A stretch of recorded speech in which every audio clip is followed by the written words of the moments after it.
Isa lang ang buhay, hindi dalawa. Isang beses lamang po tayong dadaan sa daigdig na ito. Hindi na tayo babalik.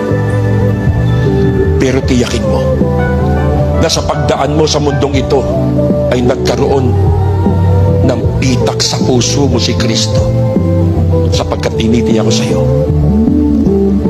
kapag tayo binawian ng buhay at wala po ang Panginoon sa buhay natin, doon sa libingan pupuntahan natin, wala nang paglilingkod. Isa lang ang buhay.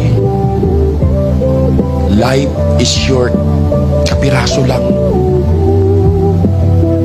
Mga kapatid, lahat tayo may haharapin after physical death. Hebrew 9:27, tinakda ng Diyos sa isang tao ang minsan mamatay. Pagpikit natin, pagpantay ng paa, pagdilat natin, nasa harap na tayo ng Diyos. Ano mukha ihaharap mo? Harap tayo sa Diyos face to face, eyes to eyes.